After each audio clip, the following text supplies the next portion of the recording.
All stories posted on our channel are stories from our subscribers and created by us based on real events we've experienced and witnessed. We post new stories every day for your entertainment, that we hope you enjoy them. Thank you. I used to believe that love was unconditional, that when you stood before God and your families and promised to cherish someone in sickness and in health, for better or for worse, you meant it. I used to believe that the woman I married saw me, truly saw me, and chose me anyway, flaws and all. I stopped believing that on a Saturday evening in March, at a dinner party hosted by my wife's college room, when Cassandra looked at her friends, laughed that musical laugh I had once found so enchanting, and said words that would echo through every corner of my existence for months to come. Guys, let's be honest here. My husband is ugly. I'm not going to be intimate with him. We're basically just friends who share a house at this point. My name is Nathan Cross. I was 37 years old when my wife of 8 years publicly declared that she found me physically repulsive. I was standing in the doorway of Priscilla Hawkins's dining room, holding a bottle of wine I had brought as a hostess gift, close enough to hear every word but apparently invisible and that no one noticed my presence. The laughter that followed Cassandra's announcement was the kind of polite, uncomfortable laughter that people produce when they don't know how else to respond. I watched the faces of her friends, women I had smiled at during countless gatherings, whose birthdays I had remembered, whose children's names I had memorized, and I saw pity. I saw second-hand embarrassment. I saw the dawning realization that they had just witnessed something deeply inappropriate. But not one of them defended me. Not one of them said, "That's a terrible thing to say about your husband." Not one of them even had the decency to look uncomfortable enough to change the subject. Instead, Priscilla, Prissy, as Cassandra called her, leaned forward with a conspiratorial grin and asked, "So, what are you going to do? Are you seeing someone else?"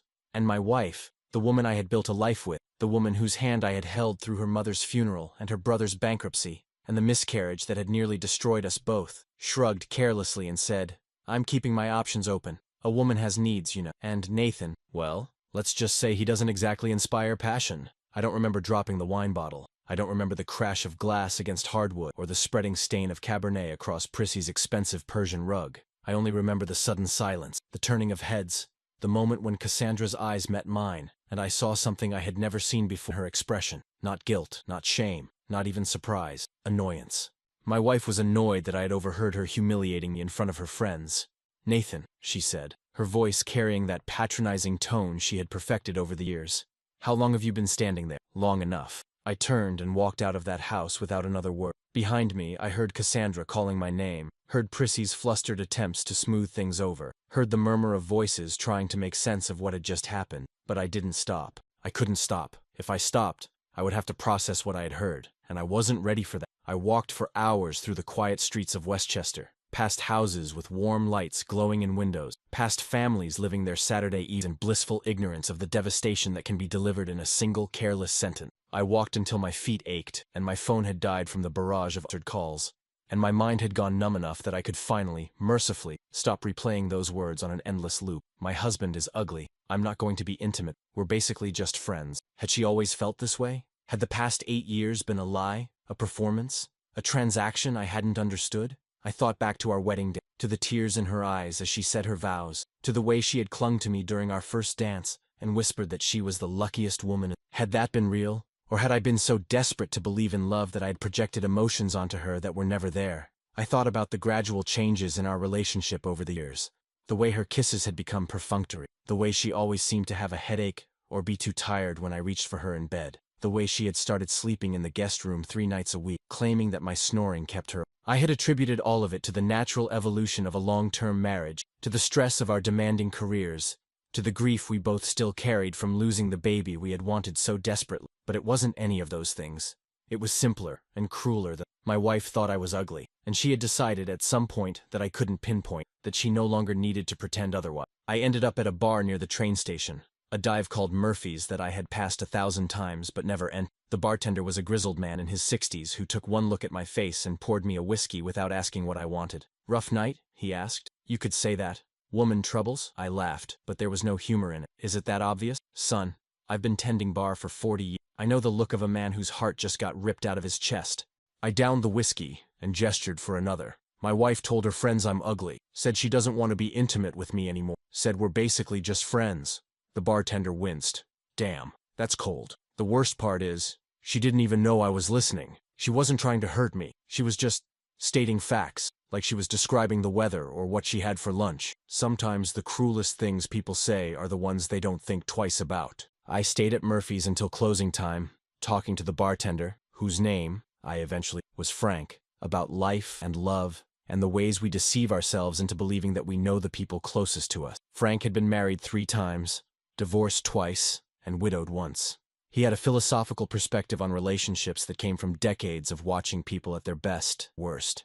The thing about marriage, he said as he wiped down the bar, is that it's not about finding someone perfect. It's about finding someone whose imperfections you can live with. Sounds like your wife decided she couldn't live with yours, but why marry me in the first place? Why waste 8 years pretending? People marry for all kinds of reasons, son. Love is just one of them. Sometimes it's security. Sometimes it's fear of being alone. Sometimes it's pressure from family or society. You'd have to ask her why she chose you. I didn't want to ask her anything. I didn't want to see her face or hear her voice or occupy the same space as her ever again.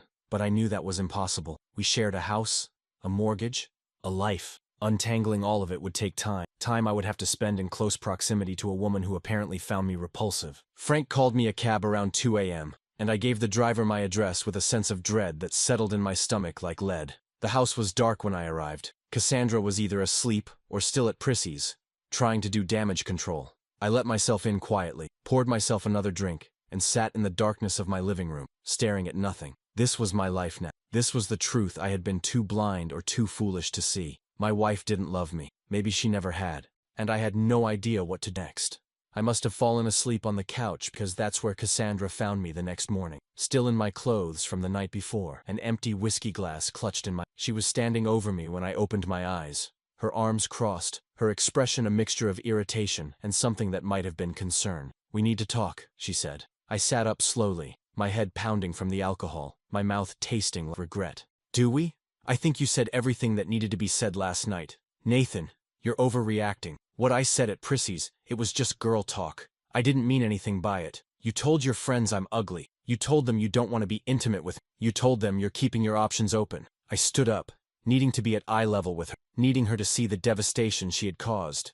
"Which part of that was just girl talk?" she sighed, the kind of theatrical sigh she deployed when she thought I was being unreasonable. "You're taking it out of context. We were drinking wine, being silly. Women say things like that to each other all the time. It doesn't mean anything. It meant something to me. It meant that my wife thinks I'm physically repulsive and has apparently been suffering through our marriage out of... What? Obligation? Convenience? I never said you were repulsive. You said I don't inspire passion. You said you're keeping your options open. What exactly am I supposed to infer from that?" She moved to the kitchen, putting distance between us, and started making coffee with the calm efficiency of someone who had practiced appearing unbothered. "Look, I know things haven't been perfect between us lately, but that's normal for long-term couples. The spark fades, people grow apart. It doesn't mean we can't still have a good life together." "A good life together? Cassandra, you just told a room full of people that you find me unattractive. How is that the foundation for a good life? Because there's more to marriage than physical attraction. We have a beautiful home, good careers, a social circle, a routine that works. Why would we throw all of that away over something as superficial as whether you find me attractive enough to want to touch me?" She turned to face me, and I saw something flicker in her eyes. Frustration maybe, or the dawning realization that she couldn't talk her way out of this one. "Nathan, I'm trying to be practical. Divorce is expensive and complicated. It would disrupt our entire lives. I'm suggesting that we find a way to make this work, to be partners even if we're not romantically involved. You want me to stay married to a woman who thinks I'm ugly and has openly announced that she might pursue other men. I want us to be realistic about our situation." I stared at her for a long moment, trying to reconcile this cold, pragmatic stranger with the woman I had fallen in love with 9 years ago. She had been so different, warm, playful, full of life. She had laughed at my jokes, even the terrible one. She had looked at me like I was the most fascinating person in the world. She had made me feel, for the first time in my life, like I was enough. When had that changed? When had I stopped being enough? "I need to go," I said, grabbing my keys from the counter. "Go where?" "Nathan, we're in the middle of a conversation. I need space. I need to think. I can't do that here. Looking at you, knowing what you really think of me. You're being dramatic. Maybe. But I think I've earned the right to a little drama. Don't you?" I drove without a destination, eventually ending up at the office. It was Sunday, so the building was empty, but I had always found solace in work, in the orderly world of numbers and projections and quarterly reports. I was the CFO of a mid-sized tech company, a position I had worked toward for 15 years, and my office had become a second home during the long hours I spent there. I sat at my desk and stared at my reflection in the dark computer screen. Was I ugly? I had never considered myself handsome. My features were too irregular, my nose slightly crooked from a childhood accident, my hairline beginning to recede, but I had never thought of myself as ugly. I was average, unremarkable, the kind of face that blended into crowds and was forgotten moments after being seen. But to Cassandra, average wasn't enough. Unremarkable was repulsive. I thought about all the times she had complimented me over the years, told me I looked nice in a particular suit, commented on my smile, run her fingers through my hair. Had those compliments been lies? Performances designed to keep me satisfied while she counted down the days until she could escape? Or had something changed in her perception of me? Had I aged out of whatever narrow window of attractiveness she required? My phone buzzed with a text message. It was from my younger sister, Olivia, who lived in Boston and called me every Sunday evening without fail. Hey big bro, Mom said you seemed off when she talked to you last week. Everything okay? I stared at the message for a long time before responding. Not real. Cassandra and I are having problems. The phone rang almost immediately. What kind of problems? Olivia demanded. Is she cheating on you? I always said there was something off about. She smiles too much. It's not natural. Despite everything, I laughed. Olivia had never liked Cassandra, though she had tried to hide it for my sake. She thought Cassandra was superficial and status-obsessed, more interested in Instagram-worthy moments than genuine connection. She's not cheating, at least, I don't think she is. But she told her friends that she finds me unattractive and doesn't want to be intimate with me anymore. Silence on the other end of the line. Then, she said what? I recounted the events of the previous night, the dinner party, the overheard conversation, the confrontation this morning. By the time I finished, Olivia was practically vibrating with rage.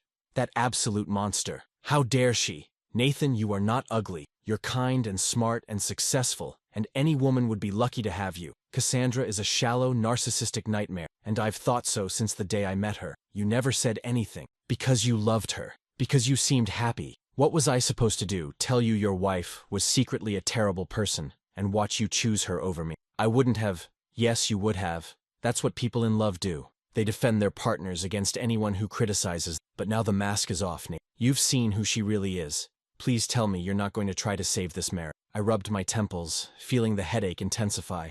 I don't know what I'm going to do. Everything is happening so fast. Yesterday morning, I thought my biggest problem was deciding whether to refinance the mortgage. Now I'm questioning every moment of the past 8 years. Come to Boston. Stay with me for a few days. You need distance from her. You need perspective. It was tempting. The thought of being far away from Cassandra, far away from that house and those memories and the life that suddenly felt like a prison. It was incredibly tempting. I can't just leave, I said. I have work, responsibilities. Work can wait. Your mental health is more important. Please, Nathan, let me help you. I promised to think about it and ended the call. But Olivia's words stayed with me as I drove back home that evening. The mask is off. You've seen who she really is. Had I? Or was there more to Cassandra's behavior than simple Was she unhappy, unfulfilled, struggling with something I couldn't see? Part of me, the part that had spent 8 years trying to make her happy, wanted to understand, to fix things, to find a path back to the relationship once had. But another part, the part that was still reeling from the humiliation of the night before, just wanted to walk away and never look. The house was quiet when I returned. Cassandra had left a note on the kitchen counter. Went to Prissy's. We should continue our conversation when I get back. I crumpled the note and threw it in the trash. Then I went upstairs, pulled a suitcase from the closet, and started packing. I didn't go to Boston. Instead, I checked into a hotel in Manhattan. The kind of anonymous corporate establishment where no one asks questions and everyone minds their own business. I told my assistant I was taking a few personal days and shut off my phone, wanting to be unreachable, invisible, free from the endless cycle of explanations and justifications that would inevitably follow. The hotel room was bland and beige, decorated in that generic style that be anywhere in the world. I found the anonymity comforting. Here, I was just another businessman with a rolling suitcase and a distracted expression. No one knew that my wife had publicly declared me ugly. No one pitied me or wondered what was wrong with me that my own spouse found me repulsive. I spent the first 2 days mostly sleeping, the kind of deep, dreamless sleep that comes from emotional exhaustion. When I wasn't sleeping, I was staring at the ceiling, replaying every moment of my marriage and trying to identify the point where everything went wrong. The obvious answer was that it had always been wrong, that Cassandra had never truly loved me, had married me for reasons I didn't understand, and had simply grown tired of pretending. But that explanation felt too simple, too convenient. People weren't that two-dimensional. There had to be more to the story. I thought about our early days together. We had met at a charity gala, One of those expensive events where wealthy people pay thousands of dollars for mediocre food and the privilege of feeling philanthropic. I was there representing my company. She was there with her then-boyfriend, a hedge fund manager named something forgettable who spent the entire evening talking about himself. We had ended up at the same table, seated next to each other by random chance. She had been funny and self-deprecating, rolling her eyes at the pretentiousness of the event, and sneaking bread rolls into her purse to eat later. When her boyfriend went to the bathroom, she had leaned over and whispered, "Please tell me something interesting. If I have to hear one more story about his boat, I'm going to throw myself off the balcony." I had made her laugh. I remember that clearly, the surprise on her face, as if she hadn't expected to find anything amusing in her. We had talked for hours, ignoring the speeches and the award presentation and the disapproving glances from her boyfriend. By the end of the night, she had given me her number and asked me to call her. 3 months later, she broke up with the hedge fund man. 6 months after that,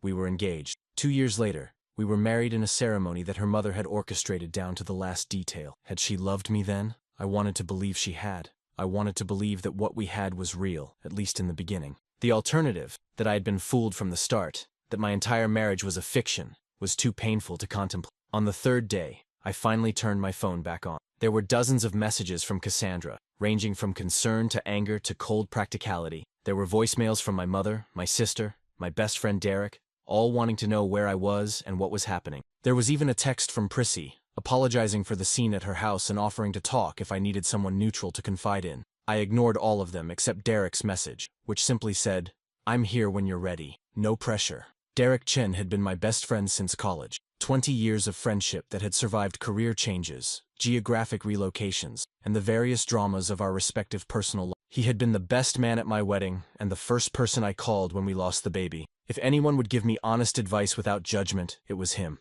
I called him that evening. "Where are you?" he asked, skipping any pleasantries. "Hotel in Manhattan." I needed to get away. From Cassandra. From everything. I told him about the dinner party, about what I had overheard, about the confrontation that followed. Unlike Olivia, Derek listened without interrupting, letting me get the whole story out before responding. "That's brutal," he said finally. "I'm sorry, man. No one deserves that. Did you know? Did she ever say anything to you or Jennifer about being unhappy?"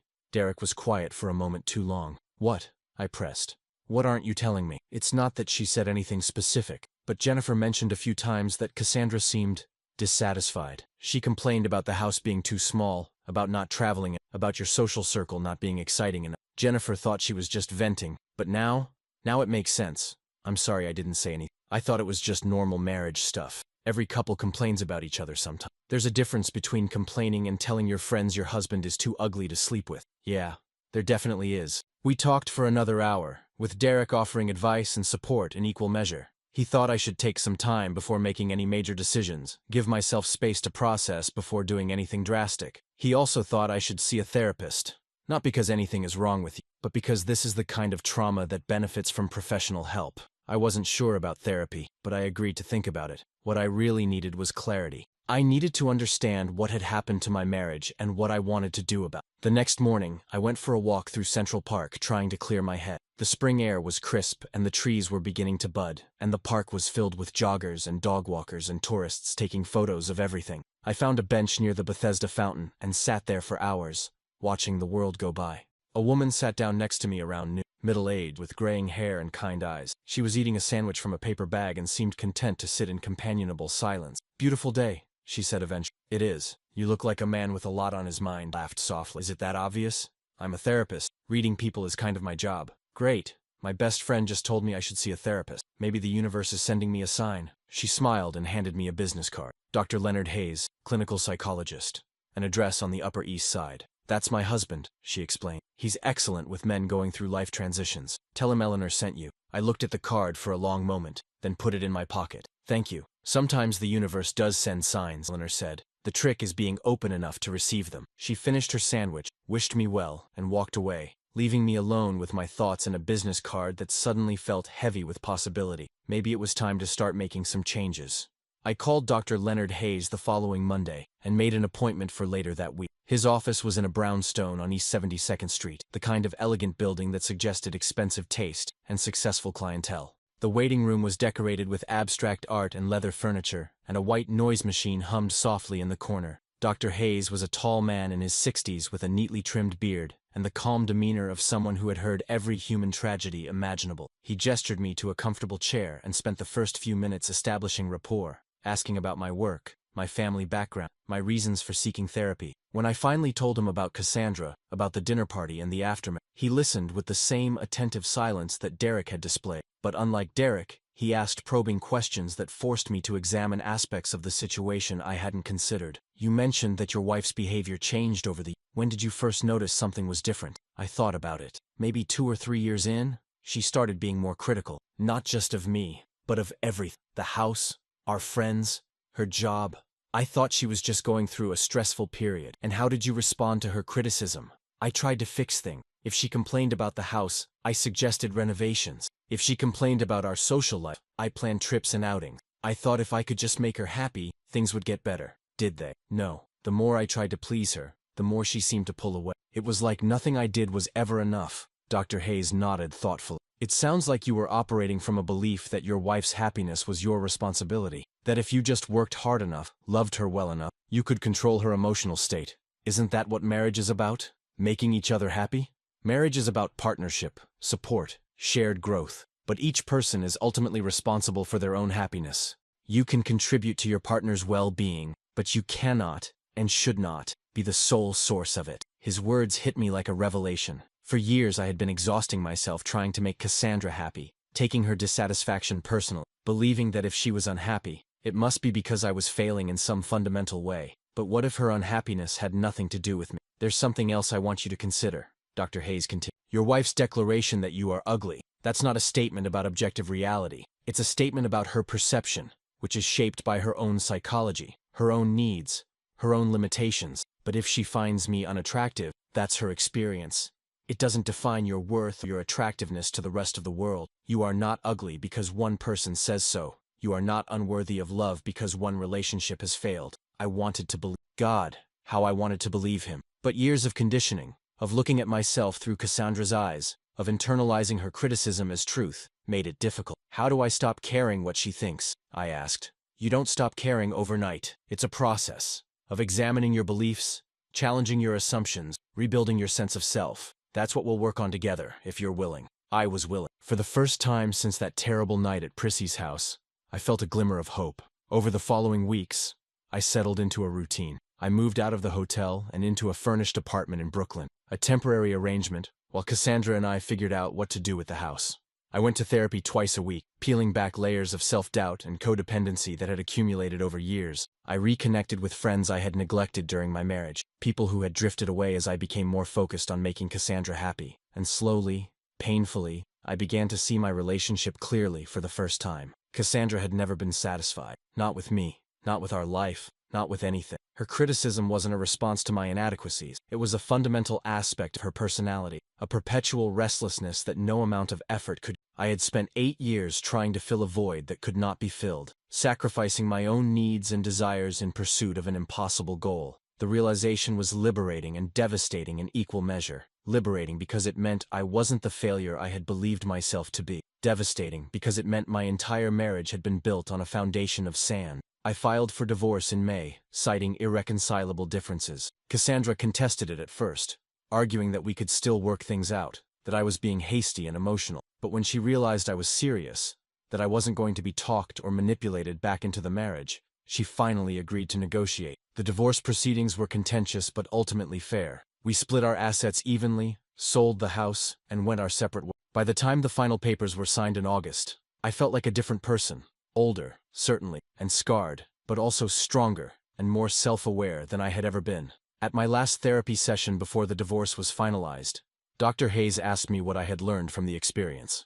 I learned that I can't control other people, I said. I learned that my worth doesn't depend on someone else's opinion of me. And I learned that sometimes the most loving thing you can do for yourself is walk away from someone who doesn't value you. He smiled. That's significant growth. I'm proud of you. I couldn't have done it without you. You did all the hard work. I just held up a mirror. I walked out of his office and into the August sunshine, feeling lighter than I had in years. My marriage was over. My sense of self was battered but intact. And for the first time in a long time, I was looking forward to the future. Whatever came next, I was ready. The months following my divorce were a study in reconstruction. I threw myself into the practical work of building a new life, finding a permanent apartment, establishing new routine, rediscovering interests and hobbies that had atrophied during my years of trying to please Cassandra. I moved into a loft in Williamsburg, a neighborhood I had always found too trendy and crowded, but which Cassandra had dismissed as beneath her. The space was industrial and open, with exposed brick walls and tall windows that flooded the room with natural light. I filled it with furniture I chose myself, art that spoke to me personally, books I had always wanted to read but never had time for. For the first time in nearly a decade, my living space reflected who I was, not who I was trying to be for someone else. I also started taking better care of myself physically, not because I was trying to prove that I wasn't ugly. Dr. Hayes and I had worked through that insecurity, but because I had neglected my health during the stressful years of my marriage. I joined a gym near my apartment and started running along the East River in the morning. I learned to cook simple, nutritious meals instead of relying on takeout and restaurant. I slept 8 hours a night for the first time since college. The changes were gradual but profound. I felt stronger, more energetic, more present in my own body. I looked at myself in the mirror and saw someone who was taking care of himself, someone who valued his own well-being. Derek noticed the transformation when we met for dinner in late September. "You look good, man," he said, genuinely surprised. "Better than I've seen you in years." "I feel good. It's amazing what happens when you stop trying to be someone you're not." "Any regrets about the divorce?" I considered the question seriously. "Some. Not about ending the marriage. That was the right decision. But I regret the years I spent denying the problems, pretending everything was fine when it clearly wasn't. I regret losing myself in the process of trying to save something that couldn't be saved." "That's pretty wise. Therapy will do that to you." Derek laughed and raised his glass. "To wisdom and to new beginnings." We clinked glasses, and I felt a warmth that had nothing to do with the wine. Friendship, I was learning, was one of the most valuable things, more valuable perhaps than romantic love. Romantic partners came and went, but true friends stayed with you through everything. Work, too, was going well. I had been concerned that the divorce would affect my performance, that the emotional turmoil would spill over into my professional life and damage the reputation I had spent years building. But if anything, the opposite happened. Freed from the constant stress of Cassandra's moods and expectations, I found I had more energy and focus than ever. I took on challenging projects, mentored junior colleagues, and contributed ideas that helped the company navigate a difficult market transition. By the end of the year, I had been offered a promotion to Chief Operating Officer, a role that would give me more responsibility and influence than I had ever imagined. I accepted the promotion with a mixture of pride and humility. A year ago, I had been a broken man, convinced that my wife's rejection reflected some fundamental flaw in my. Now I was rebuilding my life, brick by brick, proving to myself that I was capable of more than I had ever believed. But not everything was perfect. Despite my progress, I was still struggling with intimacy, not physically, but emotionally. The idea of opening myself up to another person, of making myself vulnerable to rejection and judgment, filled me with a cold dread that no amount of therapy seemed to cure. I went on a few dates, set up by well-meaning friends who thought I needed to get back out there. The women were perfectly nice, attractive, intelligent, interesting, but I couldn't bring myself to let them in. I kept conversations surface level, avoided any topics that might reveal too much about my inner, and always found a reason not to schedule a second date. "You're protecting yourself," Dr. Hayes observed when I told him about my dating struggle. "That's understandable, given what you've been through. But protection taken to an extreme becomes isolation, and isolation is a form of self-sabotage." "I know.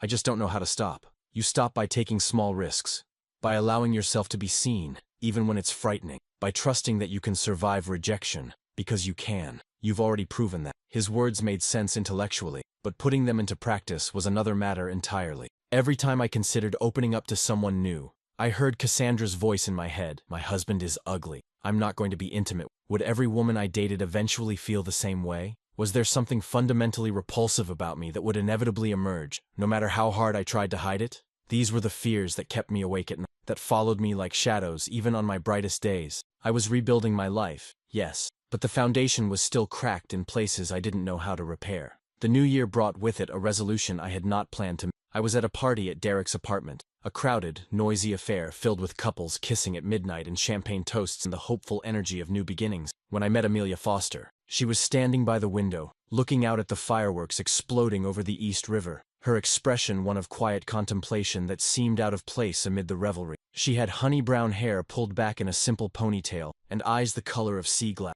pale green with flecks of gray that caught the light in unexpected ways. "Not a fan of New Year's parties?" I asked, joining her by the window. She turned to me with a slight smile. "Not particular." All this forced optimism feels a bit exhausting, doesn't it? Everyone pretending that a change in the calendar will magically transform their lives. That's a rather cynical perspective for midnight on January 1st. I prefer to think of it as realistic. She extended her hand. Amelia Foster. I work with Jennifer. Nathan Cross. Derek's friend from college. Ah, the famous Nathan. Jennifer has told me. I felt a flicker of anxiety. What did she tell you? That you're going through a rough patch but handling it with remarkable grace. That you're one of the smartest, kindest people she knows. That your ex-wife is a fool who didn't appreciate what she had.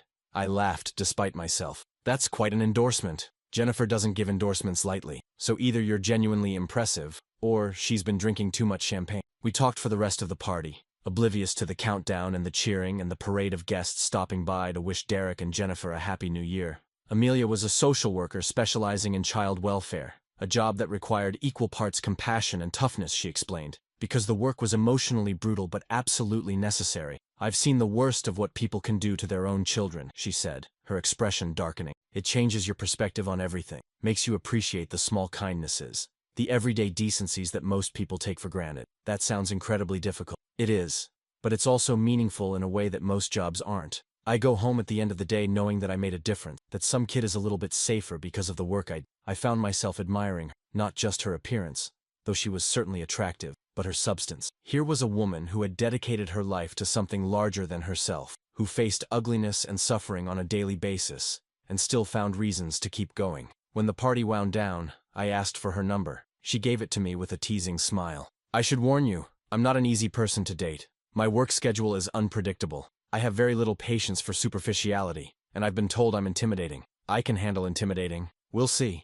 Our first official date was 2 weeks later. A quiet dinner at a restaurant in the village, followed by a walk along the High Line. I learned that Amelia had grown up in Philadelphia, had a brother who was a firefighter, and had been engaged once before to a man who couldn't handle the demands of her job. He kept saying he supported me, she explained, but he resented every late night, every canceled dinner, every time I came home emotionally depleted, and didn't have the energy to be the cheerful, attentive partner he wanted. Eventually, he gave me an ultimatum, him or the job. And you chose the job. I chose the children who needed someone. I chose to be true to who I am instead of contorting myself to fit someone else's expectations. She paused, studying my face. Jennifer told me about your divorce. She didn't give details, but she said your wife was cruel to you. I tensed, the familiar anxiety rising in my chest. She had some unkind things to say about public. I'm sorry, no one deserves that. I'm still working through it, honestly. Some days are better than others. Amelia reached across the table and took my hand. I want you to know that I see you now. Not whatever your ex-wife convinced you that. Just you, a man who's healing, who's trying, who's braver than he gives himself credit for. Her words broke something open inside me. I had been so guarded, so careful to protect myself from the possibility of rejection, that I had almost forgotten what it felt like to be truly seen. We dated slowly, cautiously, neither of us in a rush to define what we were building. There were setbacks, moments when my insecurities reared their ugly heads, when Amelia's work consumed her to the point of exhaustion, when the weight of our respective pasts threatened to crush the fragile connection we were nurturing. But we kept trying. We communicated honestly, even when it was painful. We made space for each other's flaws and struggles. We learned to trust again, one small risk at a time. By spring, I knew I was falling in love with her. It was a different kind of love than what I had felt for Cassandra. Less desperate, more grounded, built on mutual respect rather than codependency. I didn't need Amelia to complete me. I needed her to walk beside me as I continued to complete myself. The realization was both exhilarating and terrifying. I had been so badly burned by love that part of me still expected it to fail, still braced for the moment when Amelia would see the real me and recoil in disgust. But that moment never came. Just when I was beginning to believe that happiness was possible, the past came calling. I was at the office late one Thursday evening, finishing up a report, when my phone buzzed with a text from an unknown number. The message was simple and chilling. We need to talk. Meet me at the Standard tomorrow at 7. Cassandra. I stared at the screen, my heart pounding. It had been nearly a year since the divorce was finalized. We had had no contact since then. No calls, no emails, no accidental encounters at mutual friends' events. I had begun to think of her as a closed chapter, a painful but finite part of my history. But apparently, she wasn't done with me. I didn't respond to the text, but I couldn't stop thinking about what could she possibly want? An apology? A reconciliation? Some fresh round of humiliation that she hadn't gotten out of her system the first time? I told Amelia about the message that night, lying in bed in her apartment, staring at the ceiling. Are you going to meet her? Amelia asked. I don't know. Part of me wants to ignore it, pretend it never happened. But another part of me needs closure. I never really understood why she married me in the first place. Why she stayed as long as she did. Why she felt the need to humiliate me so publicly. Those are valid questions. But be careful. People like your ex-wife, they have a way of drawing you back into their orbit, making you doubt yourself all over again. I know. But I'm not the same person I was a year ago. Whatever she throws at me, I can handle it. Amelia looked skeptical, but didn't argue. She kissed me and told me to trust my instincts, and I fell asleep with her words echoing in my mind. The next evening, I found myself at the Standard, sitting at a corner table with a glass of water in front of me. Cassandra arrived exactly on time. As always, punctuality had been one of her virtues. Wearing an elegant black dress and expensive jewelry I didn't recognize, she looked the same. Beautiful, polished, perfectly composed. Whatever turmoil might be happening beneath the surface, she kept it invisible to the outside world. Thank you for coming, she said, sliding into the seat across from me. You didn't give me much choice. I know. I'm sorry for the dramatic text. I wasn't sure you'd respond to a more straightforward approach. What do you want, Cassandra? She took a deep breath, and for the first time, I saw a crack in her composure. I want to apologize for what I said at Prissy's party, for the way I treated you throughout our marriage, for everything. I waited, saying nothing. I've been in therapy, she continued, working through things I should have addressed years ago, and one of the things my therapist helped me realize is that my behavior toward you was abusive, not physically, but emotionally. I made you feel worthless because I felt worthless.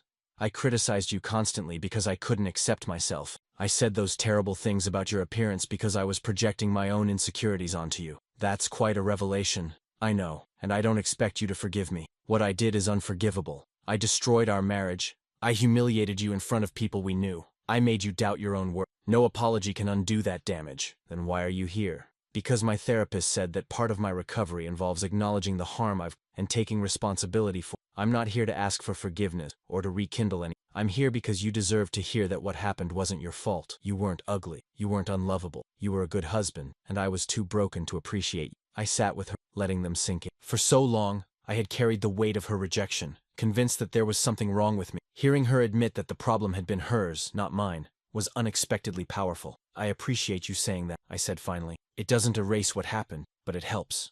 Knowing that it wasn't about me, that was something I needed to hear. I'm glad, and for what it's worth, I've heard you're doing well. New job, new apartment, new relationship. Jennifer told Prissy, who told me. She smiled ruefully. The gossip network never stops. I am doing well, better than I ever expected. Good. You deserve it, Nathan. You always did. We talked for another hour, not as exes trying to rekindle something, but as two people who had shared a significant part of their lives, and were finally being honest with each other. Cassandra told me about her therapy journey, about the childhood wounds that had shaped her into the person she became, about the long road she was walking towards self-acceptance. I didn't feel warmth toward her exactly, but I felt something like compassion. She was a damaged person who had caused damage in turn, and now she was trying to heal. That didn't excuse what she had done, but it contextualized it in a way that made it easier to bear. When we parted ways that evening, I felt a sense of closure that had eluded me for over a year. The ghost of Cassandra no longer haunted me. She was just a person, flawed, struggling, trying to do better, and I was free. 6 months after my meeting with Cassandra, I proposed to Amelia. It wasn't a grand gesture, no skywriting or flash mobs or elaborate surprises. We were at home, cooking dinner together on a rainy Sunday evening, when I looked at her and knew with absolute certainty that I wanted to spend the rest of my life with her. I got down on one knee right there in the kitchen, holding a ring I had picked out weeks earlier but been too nervous to present. Amelia Foster, I said, my voice trembling slightly. You came into my life at a moment I had given up on love. You saw me at my most broken and didn't look away. You taught me that trust is possible, that intimacy doesn't have to be earned through performance or perfection, that real love accepts the whole person, flaws and fears and all. She was crying now, her hand covering her mouth. I'm not the same man I was when we met, I continued. I'm stronger, more whole, more at peace. And a lot of that is because of you, because of the space you created for me to grow, the patience you showed when I stumbled, the faith you had in who I could become. Nathan, I want to build a life with you, not because I need you to complete me, but because life is simply better when you're in it. Will you marry me? Yes, she whispered. Yes, of course, yes. She pulled me to my feet and kissed me, and for a long moment, we just held each other in our little kitchen, the rain pattering against the windows, the world outside fading into insignificance. The wedding was small, just family and close friends, gathered in Amelia's brother Grant's backyard in Philadelphia on a crisp October afternoon. Derek was my best man, as he had been for my first wedding, but this time, his toast was different. "I've known Nathan for over 20 years, Derek said, raising his glass. "I've seen him at his best and his worst, watched him succeed and fail, stood by him through triumphs and tragedies, but I've never seen him as happy as he is today, standing next to Amelia." These two people found each other at exactly the right moment, when they were both ready to receive the love they deserve. To Nathan and Amelia, "May your marriage be as strong as the journey that brought you." My mother cried happy tears. My father, usually stoic to a fault, pulled me aside and told me he was proud of me. My sister Olivia declared that Amelia was the sister she had always wanted. And Amelia looked at me like I was the most beautiful person in the world. That night, as we lay in bed in a hotel room overlooking the Philadelphia skyline, I told her about the fear that had haunted me for so long. The fear that anyone who really knew me would eventually find me repulsive, would say the words Cassandra had said, would confirm my deepest insecurity. "I don't have that fear anymore," I said. "Not because I think I'm perfect, but because I know that you see me clearly, really see me, and you still choose to be here. That's the most precious gift anyone has ever given me." Amelia traced her fingers along my face, looking at me with those sea-glass eyes that had captivated me from the beginning. "You are beautiful to me, Cross, not because of how you look, although I happen to think you're very handsome, but because of who you are, your kindness, your resilience, your capacity to keep loving even after being so deeply hurt. Those are the things that make you beautiful, and they're not going any." For the first time in as long as I could remember, I believed her. The first year of marriage was a revelation. I had expected the transition to be difficult, merging two independent lives into a shared existence, navigating the inevitable conflicts and compromises. But Amelia and I had learned from our past mistakes.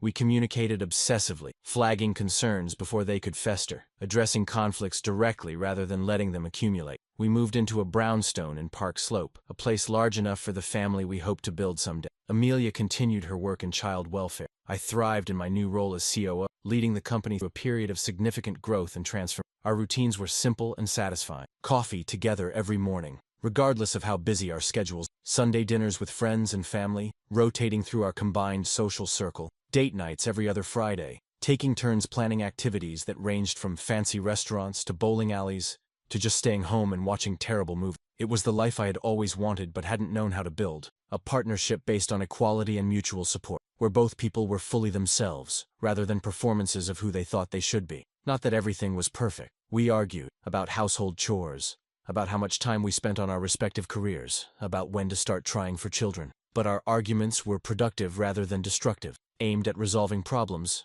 rather than winning battles. And in the quiet moments, when the stress of daily life faded, we were just two people who loved each other. I marveled at how far I had. 3 years ago, I had been a broken man, convinced that my wife's cruelty reflected some fundamental. Now I was married to a woman who saw me clearly and loved me, building a life that felt meaningful. The transformation hadn't been linear. There had been setbacks, moments of doubt, nights when the old fears crept back, and I wondered if I was fooling myself, if Amelia would eventually see what Cassandra had seen and pull away in disgust. But those moments grew less frequent as time passed. The narrative I had internalized, that I was ugly, unlovable, destined to be rejected, was gradually being replaced by a new story, one built on evidence and experience rather than fear. Amelia loved me. Our friends and family loved me. I was respected at work, valued in my community, making a positive impact on the lives around me. None of that had been possible when I was trapped in my marriage to Cassandra, pouring all my energy into making her happy while neglecting my own needs. The divorce, as painful as it had been, was the best thing that could have happened to me. Sometimes destruction is the necessary prelude to creation. Amelia told me she was pregnant on a Tuesday morning in March, presenting me with a positive pregnancy test like it was the most ordinary thing in the world. "Is this real?" I asked, staring at the 2 pink lines. "As real as it gets." I took 3 tests to be sure. I pulled her into my arms and held her, overcome with an emotion I couldn't name. Joy, certainly, but also fear and awe and a profound sense of responsibility. A child. We were going to have a child. The pregnancy was smooth and uncomplicated, which seemed almost miraculous given everything we had been through. Amelia glowed with health and energy. I hovered anxiously, reading every baby book I could find and attending every doctor's appointment. We chose not to find out the sex, wanting to be surprised. We painted the nursery a soft yellow, bought furniture that could work for any gender, made lists of names that we debated endlessly without reaching any conclusion. "What if I'm a terrible father?" I asked one night. the fear surfacing as it often did in quiet moments. Amelia laughed. You? You're going to be an amazing father. I've never met anyone more naturally nurturing, but I didn't have a great model. My father was distant, emotionally unavailable. What if I repeat his patterns? You won't. You're too self-aware for that. And besides, you have me. We're doing this together. She was right. She usually was. But the fear lingered, a remnant of my old insecurities that I couldn't quite shake. The baby arrived in November. A girl, beautiful and healthy and screaming with indignation at the indignity of being born. We named her Clara, after Amelia's grandmother, and from the moment I held her in my arms, I understood what people meant when they talked about love at first sight. She was perfect. Tiny fingers, tiny toes, a scrunched-up face that I found unbearably adorable. I cried when they placed her in my arms. Big, messy tears that I couldn't have hidden even if I wanted to. She's beautiful, Amelia whispered, exhausted but radiant. She looks like you. She has your chin. Poor kid. Amelia laughed, and Clara startled at the sound, her eyes blinking open for a moment before closing again. We brought her home 2 days later, and our lives transformed completely. Sleep became a distant memory. Our conversations revolved around feeding schedules and diaper changes and the endless, miraculous mysteries of newborn development. It was exhausting and overwhelming and absolutely wonderful. I remember one night, about 3 weeks after Clara was born, when I was sitting in the rocking chair in her nursery, feeding her a bottle while Amelia caught a few hours of desperately needed sleep. The house was quiet, the world outside dark and still, and I found myself talking to my daughter about everything and nothing. You came into a complicated situation, I told her, watching her tiny mouth work at the bottle. Your dad wasn't always the person you see now. He was lost for a while, hurt and broken and convinced he wasn't worth loving. But then he got help, and he met your mom, and slowly, very slowly, he started to believe that maybe he was okay after. Clara blinked at me, uncomprehending but attentive. I want you to know that you're always going to be. Whatever happens in your life, whoever tries to make you feel small or worthless, I want you to remember that you are valuable exactly. Your worth doesn't depend on what other people think of you. It doesn't depend on whether someone finds you attractive or smart or successful. You matter because you exist. Full stop. She finished her bottle and I lifted her to my shoulder, patting her back gently until she burped. That's one of the hardest lessons I ever had to learn, I continued. I hope you figure it out sooner than I did. But if you don't, if someone breaks your heart or makes you doubt yourself, know that your old dad will be right here, ready to remind you of the truth. It was a promise I intended to keep. Clara was 2 years old when I ran into Prissy Hawkins at a charity event in Manhattan. I almost didn't recognize her at first. She'd changed her hair color and lost weight, and developed a hardness around her eyes that hadn't been there. But then she saw me, and her face flushed with recognition, and something that might have been shame. Nathan, she said, approaching me hesitantly. I didn't expect to see you here. It's for a good cause, I replied, gesturing at the banners promoting childhood literacy. Amelia's organization is one of the sponsors. Amelia, your wife. Yes. An awkward silence fell between us. I knew what she was remembering. The dinner party, the spilled wine, the words that had changed my life forever. She had been the hostess that night, the one who had leaned forward and asked Cassandra if she was seeing someone else. I owe you an apology, Prissy said finally, for that night, for not stopping Cassandra, for not defending you, for just letting it happen. You didn't make Cassandra say those things. No, but I didn't challenge her either. I sat there and let her humiliate you, and then I asked questions that made it worse. I've thought about that night so many times since then, and I'm ashamed of how I behaved. I studied her face, looking for signs of insincerity, but found only genuine remorse. People change, I reminded myself. People grow. Holding grudges against every person who had ever wronged me was no way to live. I appreciate you saying that, I said. It was a difficult time, but I've moved past it. I can see that. You look happy, Nathan. Happier than I ever saw you with Cassandra. I am happy. I found someone who loves me for who I am, not who she wishes I could be. Prissy nodded, her expression wistful. That's all any of us want, isn't it? To be loved as we are. It is. We exchanged a few more pleasantries before going our separate ways, but the encounter stayed with me for days afterward, prompting reflections on how far I had come, and how differently I now related to my past. The old Nathan would have been bitter, resentful, eager to make Prissy feel as small as she had once made him, but I didn't have room for bitterness anymore. My life was too full of love and purpose to waste energy on grudges. That night, I told Amelia about the Are you okay? Always attuned to my emotional Actually, I am. I thought seeing her would bring back all the old pain, but it didn't. I just felt peaceful, like it really is behind me now. Amelia smiled and kissed me. That's growth, Nick. That's healing. I couldn't have done it without you. You give me too much credit. This was your journey. I just walked beside you. We put Clara to bed that night, and then sat on the couch together, enjoying the rare quiet of a sleeping toddler. I thought about all the years it had taken to reach this point, the pain, the therapy, the slow reconstruction of my sense of self. If someone had told me, that terrible night at Prissy's house, that I would one day be grateful for what happened, I would have thought they were insane.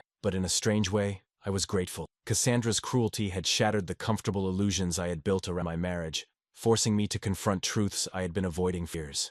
Without that shattering, I might still be trapped in a relationship that was slowly killing my spirit. I might never have met Amelia, never had Clara, never discovered the person I was capable of becoming. Sometimes the worst moments of our lives are also the catalysts for our greatest transformation. Amelia and I had always wanted more than one child, and when Clara turned 3, we decided the time was right to try for a second. The pregnancy came quickly, faster than we expected, and 9 months later, we welcomed a son into the world. We named him Thomas, after my grandfather, a man I had adored as a child and who had died when I was 12. Thomas was different from Clara in almost every way. Where she had been calm and observant, he was restless and curious, always reaching for always wanting to explore. Where she had slept through the night by 2 months, he was still waking us multiple times at 6 months, seemingly opposed to sleep on principle. But I loved him fiercely as I loved Clara, as fiercely as I loved Amelia. Our family was complete now. 2 children, 2 parents, a house full of chaos and laughter, and the everyday magic of watching small humans discover the world. My parents came to visit regularly, delighted by their grandchildren in a way that seemed to soften the emotional distance my father had always maintained. I watched him get down on the floor to play with Clara, making funny faces that I had never seen him make, and I realized that people really can change, even late in life. "You're a good father," he told me one afternoon, while Thomas napped and Clara was absorbed in a puzzle. "Better than I was. I want you to know that I see it, Dad. I wasn't present when you were growing up. I know that. I was too focused on work, too uncomfortable with emotion, too caught up in my own struggles to be there for you the way you needed. I've regretted it for years." This was more honesty than my father had ever shared with me. I didn't know how to respond. "The important thing," he continued, "is that you broke the cycle. You're present for your children in ways I never was for you. That takes awareness and effort and courage, and I'm proud of you." "Thank you, Dad. That means a lot." We didn't hug. My father wasn't the hugging type, but something shifted between us in that moment. An acknowledgement of past pain and present growth, a healing that I hadn't known I needed. Life continued its relentless forward motion. Clara started preschool, then kindergarten, her personality emerging more distinctly with each passing year, creative, empathetic, with a stubborn streak that Amelia insisted came from me. Thomas followed her everywhere, his hero worship of his big sister both touching and occasionally problematic when she led him into mischief. Amelia cut back her hours at work to spend more time with the children, a decision we made together after long conversations about priorities and values.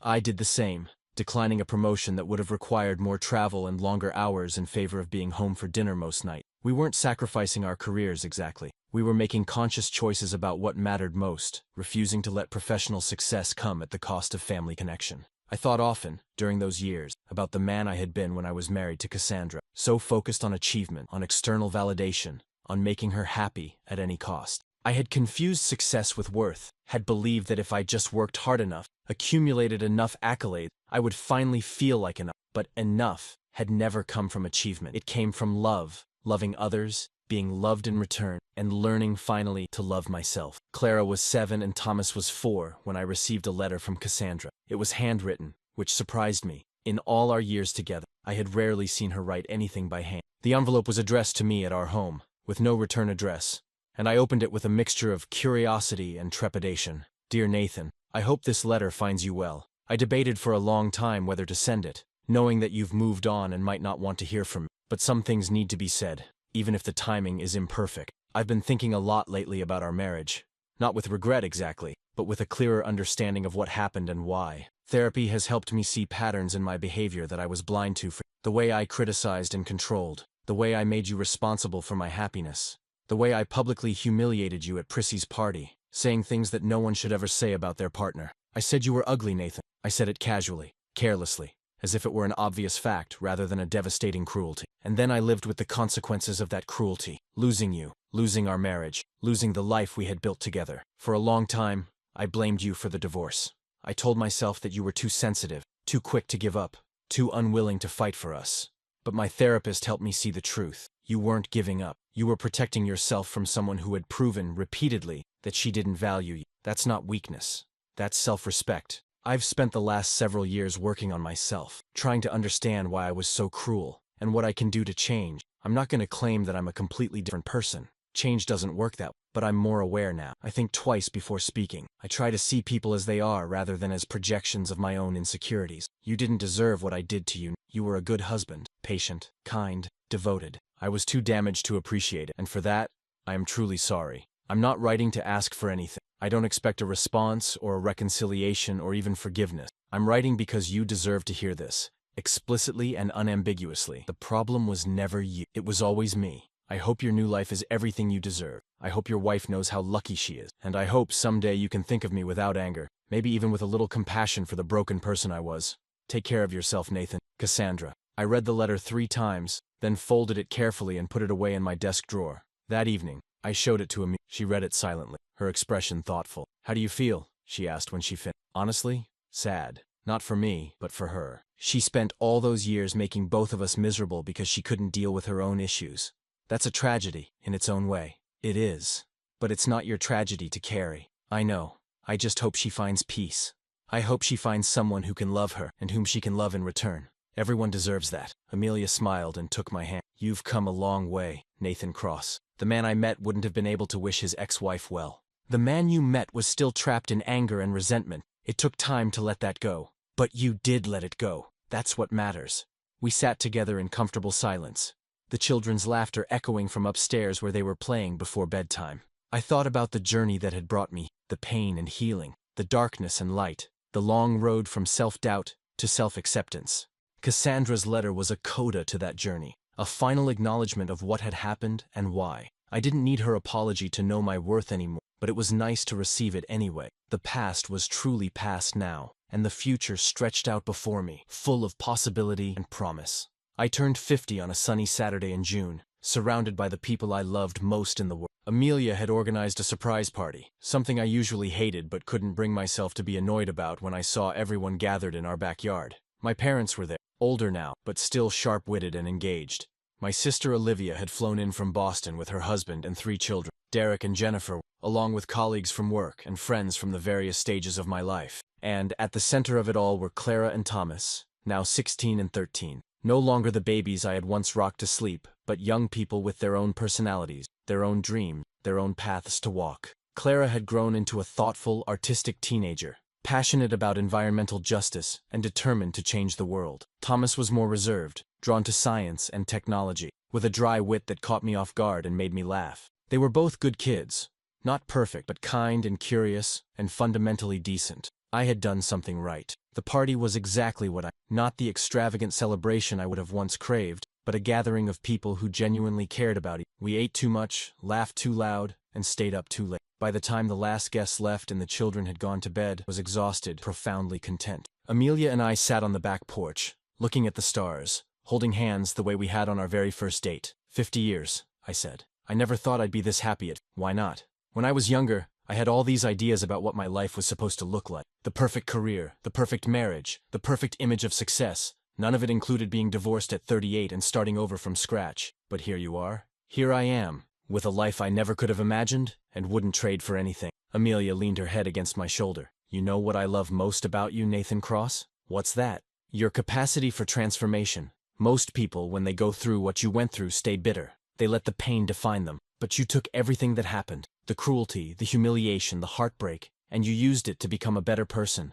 That's rare. That's beautiful. I thought about her words for a long time, that, lying awake in our bedroom while Amelia slept peacefully beside me. Was I a better person now than I had been 15 years ago? I wanted to believe so. I was certainly more self-aware, more emotionally available, more capable of intimacy and vulnerability. I had learned to set boundaries, to value my own needs, to recognize that my worth didn't depend on anyone else's opinion. But the most important change was internal, invisible to everyone but me. I had learned to love myself, not in a narcissistic, self-aggrandizing way, but in a quiet, steady way that formed the foundation for everything else. Cassandra had called me ugly, had declared publicly that she found me repulsive. For a long time, I had believed her. I had internalized her words, let them poison my self-perception, used them as evidence for the prosecution in the endless trial I conducted against myself. But I wasn't ugly. I never had been. I was a human being, imperfect, flawed, sometimes difficult, but also worthy of love and respect and dignity.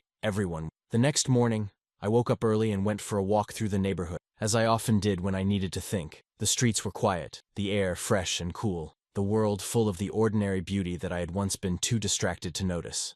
I thought about the legacy I was leaving for my children. Not money or status or professional achievements, though I hope to give them those things too, but something more fundamental, an example of how to live, how to face adversity with grace, how to rebuild when everything falls apart, how to find meaning and joy even in the midst of pain. Clara and Thomas would face their own struggles, heartbreak, disappointment, moments of self-doubt that threatened to overwhelm them. I couldn't protect them from, but I could show them, through my own life, that it was possible to come through the darkness and find light on the other side. That was my legacy. That was what I wanted to leave behind. When I returned home, Amelia was in the kitchen making coffee, still in her pajamas, her hair mussed from sleep. She smiled when she saw me, and I felt, as I always did, a rush of gratitude for the life we had built together. "Good walk?" she asked. "Great walk." I was thinking about the future. What about it? Just how lucky I am to have one worth looking forward to. She handed me a cup of coffee and kissed me on the cheek. "You're a sentimental old man, and Cross.